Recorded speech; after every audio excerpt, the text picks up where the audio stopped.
बातमीपत्रात आता पाहूयात गल्लीपासून ते दिल्लीपर्यंतच्या ताज्या घडामोडींचा धावता आढावा।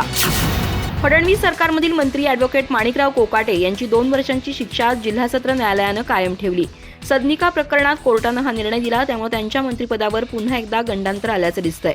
माणिकराव कोकाटे आणि त्यांचे भाऊ सुनील कोकाटे यांना मुख्यमंत्री कोट्यातून मिळालेल्या सदनिकांबाबत बनावट कागदपत्र सादर करून त्या लाटल्या प्रकरणी नाशिक जिल्हा न्यायालयानं प्रत्येकी 2 वर्षांचा कारावास आणि 50,000 रुपयांचा दंड ठोठावला होता। या निकालानंतर अवघ्या 2 तासात त्यांना जामीन मंजूर झाल्यानं कोकाटे यांचं मंत्रिपद तत्काळ धोक्यात आलं नव्हतं। मात्र आता या प्रकरणात महत्त्वाचा टप्पा समोर आला असून जिल्हा सत्र न्यायालयानंही त्यांच्यावर सुनावलेली 2 वर्षांची शिक्षा कायम ठेवली आहे। त्यामुळे मंत्री माणिकराव कोकाटे यांच्या राजकीय भवितव्यावर पुन्हा एकदा प्रश्नचिन्ह निर्माण झालंय। शिक्षेची पुष्टी झाल्यामुळे नैतिकतेच्या मुद्द्यावरून विरोधकांकडून त्यांच्या राजीनाम्याची मागणी होण्याची शक्यता आहे। तसंच या निर्णयामुळे राज्याच्या राजकारणात खळबळ उडाली असून सरकारची पुढील भूमिका काय असेल याकडे सर्वांचं लक्ष लागलंय। मुख्यमंत्री कोट्यातून दिल्या जाणाऱ्या शासकीय सदनिकांचा गैरवापर करून त्या बनावट दस्तऐवजांच्या आधारे बळकावल्याच्या प्रकरणात राज्याचे क्रीडा मंत्री ॲडव्होकेट माणिकराव कोकाटे आणि त्यांचे बंधू सुनील कोकाटे यांना मोठा न्यायालयीन धक्का बसलाय। नाशिक जिल्हा सत्र न्यायालयानं प्रथम वर्ग न्यायालयानं यापूर्वी सुनावलेली प्रत्येकी 2 वर्षांची शिक्षा कायम ठेवत कोकाटे बंधूंच्या अपीलला फेटाळलंय। या निर्णयामुळे माणिकराव कोकाटे यांचं मंत्रिपद पुन्हा एकदा संकटात सापडलं असून राज्याच्या राजकारणात या प्रकरणाचे तीव्र पडसाद उमटण्याची शक्यता निर्माण झाली आहे। राष्ट्रवादी काँग्रेस शरदचंद्र पवार गटाच्या खासदार सुप्रिया सुळे आज केंद्रीय गृहमंत्री अमित शहा यांची भेट घेणार असल्याची माहिती सूत्रांकडून समोर आली आहे। सुप्रिया सुळे यांच्या नेतृत्वाखाली शरद पवार गटाचे शिष्टमंडळ अमित शहा यांची भेट घेणार आहे। या भेटीत राज्याशी संबंधित काही महत्त्वाच्या मुद्द्यांवर चर्चा होण्याची शक्यता आहे। विशेषतः शौर्य पाटील आत्महत्या प्रकरण, विमा कंपन्या आणि बँकांकडून होणारी कथित मनमानी या संदर्भात केंद्र सरकारची भूमिका काय असेल यावर चर्चा होणार असल्याचं सांगितलं जात आहे। महापालिका निवडणुकांच्या घोषणेच्या पार्श्वभूमीवर ही भेट राजकीयदृष्ट्या महत्त्वाची मानली जाते। मुंबई, ठाण्यासह राज्यातील 29 प्रलंबित महानगरपालिकांच्या निवडणुकांचा कार्यक्रम अखेर जाहीर झाला असून यामुळे राज्याच्या राजकारणात हालचालींना वेग आलाय।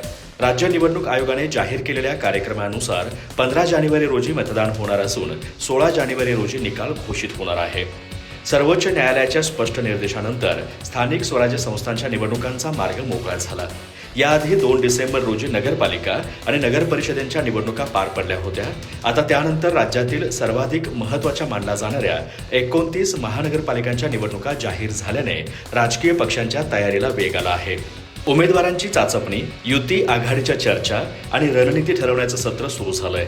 दरम्यान पुणे आणि पिंपरी चिंचवडमधील राजकीय समीकरणांमध्येही हालचाली दिसून येत आहेत। मुख्यमंत्री देवेंद्र फडणवीस यांनी पिंपरी चिंचवडमध्ये स्वबळावर निवडणूक लढवण्याचा नारा दिल्यानंतर काही तासांमध्येच राष्ट्रवादी काँग्रेसच्या दोन्ही गटांमध्ये संवाद सुरू झाल्याचं चित्र आहे। अजित पवार गटाचे निवडणूक प्रमुख नाना काटे आणि शरद पवार गटाच्या निवडणूक कोर कमिटीचे सदस्य सुनील गव्हाणे यांच्यात बैठक पार पडली। दोन्ही राष्ट्रवादी गटांमध्ये एकत्रितपणे झालेली ही पहिलीच चर्चा असल्याची माहिती येते। या बैठकीत पिंपरी चिंचवडमध्ये मतविभाजन टाळण्याच्या दृष्टीने पर्यायांवर चर्चा झाल्याचं सांगण्यात येत आहे। ठाकरे गटाच्या शिवसेनेनं मुंबई महापालिका निवडणुकीसाठी आदित्य ठाकरे यांच्याकडे महत्त्वाची जबाबदारी सोपवली आहे। मुंबईतील प्रचाराची सूत्र, विविध मेळावे, युवकांशी संवाद आणि निवडणूक व्यवस्थापनाची जबाबदारी आदित्य ठाकरे पार पाडणार आहेत। विशेषतः युवा मतदारांना आकर्षित करण्यासाठी त्यांच्या समस्या, अपेक्षा आणि प्रश्न प्रचाराच्या केंद्रस्थानी ठेवण्यावर भर दिला जाणार आहे। रोजगार, शिक्षण, शहरी सुविधा, पर्यावरण, वाहतूक, घर बांधणी अशा मुद्द्यांवर आधारित प्रचार रणनीती आखण्यात येते। युवकांना भावणारी भाषा आणि थेट संवाद यावर आदित्य ठाकरे यांचा भर असणार आहे। राज्यातील 29 महापालिकांच्या निवडणुकांची घोषणा झाल्यानंतर राजकीय वातावरण कमालीचं तापलंय। विशेषतः देशाचं लक्ष लागलेल्या मुंबई महापालिकेच्या निवडणुकीसाठी सर्वच प्रमुख राजकीय पक्षांनी कंबर कसली आहे। सत्ताधारी महायुती मुंबईत शिवसेना, भाजप, राष्ट्रवादी काँग्रेस, अजित पवार गट एकत्रितपणे लढणार असल्याचं स्पष्ट झालंय। तर दुसरीकडे मुंबई महापालिकेवर आपलं वर्चस्व टिकवून ठेवण्यासाठी ठाकरे बंधू एकत्र येत असल्याचं चित्र आहे। पुढील आठवडाभरात उमेदवारांची अंतिम यादी जाहीर होणार असल्यानं राजकीय हालचालींना मोठा वेग आलाय। बैठका, रणनीती, आढावे आणि जबाबदाऱ्या निश्चित केल्या जात असून मुंबईच्या लढाईला विशेष महत्त्व दिलं जात आहे। शिवसेनेत फूट पडण्यापूर्वीपासूनच आदित्य ठाकरे यांचा मुंबई महापालिकेतील कामकाजावर बारकाईने लक्ष राहिलंय। महापालिकेतील विविध प्रकल्प, विकास कामं, प्रशासक नेमल्यानंतर निर्माण झालेला गोंधळ तसंच भ्रष्टाचाराच्या आरोपांवर त्यांनी सातत्यानं आवाज उठवलाय। मुंबईकरांच्या रोजच्या अडचणी, नागरी समस्या आणि प्रशासनातील त्रुटी यांची त्यांना सखोल जाण असल्यामुळे प्रचारात कोणते मुद्दे अग्रक्रमाने मांडायचे हे ठरवताना त्यांचा अनुभव उपयोगी ठरणार आहे। मेळाव्यांमधून जनतेशी थेट संवाद साधत स्थानिक प्रश्नांना वाचा फोडण्याची भूमिका आदित्य ठाकरे घेताना दिसतायत। राज्यात महापालिका निवडणुकांचं बिगुल वाजताच राजकीय आरोप प्रत्यारोपांच्या तोफा धडाडू लागल्या आहेत. ठाकरे गटाचे नेते आणि विधान परिषदेचे विरोधी पक्षनेते अंबादास दानवे यांनी भाजपवर सडकून टीका केली आहे. आम्ही मुंबई लुटली असा आरोप करणाऱ्या भाजपने 25 वर्ष उपमहापौरपद आणि स्थायी समितीचं चेअरमन पद भोगलं, तेव्हा लुटताना तुम्ही कोठे होतात असा तिखट सवाल दानवे यांनी उपस्थित केलाय. भाजपच्या टीकेचा समाचार घेताना दानवे म्हणाले, महापालिका निवडणुका जशा घोषित झाल्या तशा चोरांनीच उलट्या बोंबा सुरू केल्या आहेत. मुंबई महाराष्ट्राविषयी उलट्या बोंबा महाराष्ट्रात विशेषतः भाजपच्या चोरांनी त्या सुरू केलेल्या आहेत.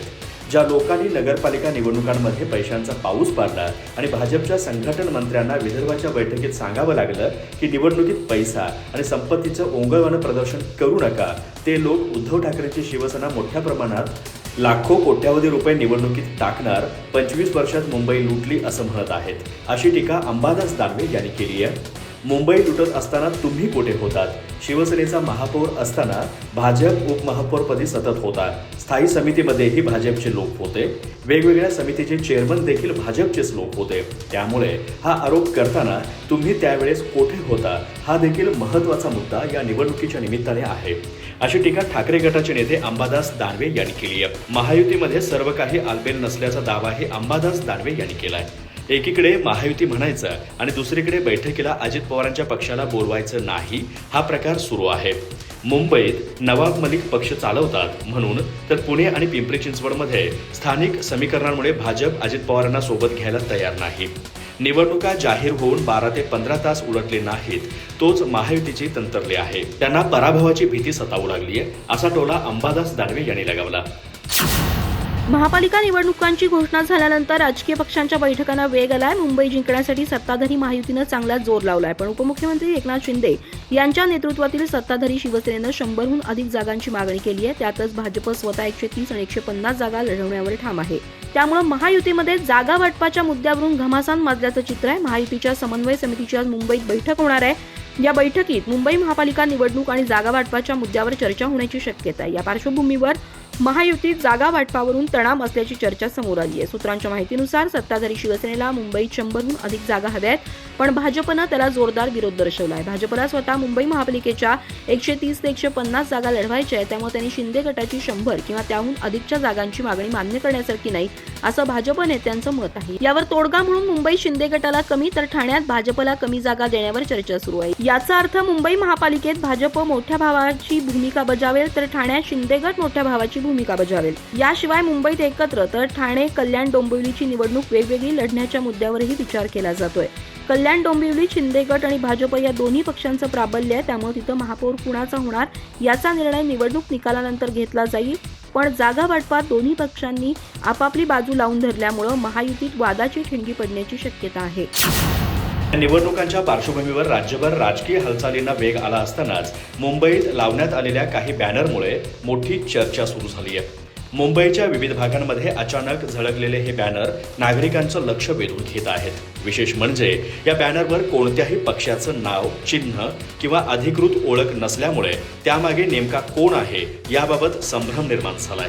निवडणूक वातावरण तापत असताना अशा प्रकारचे बॅनर शहरात झळकणं हे राजकीय संकेत मानले जात असून त्याचे वेगवेगळे अर्थ काढले जात आहेत.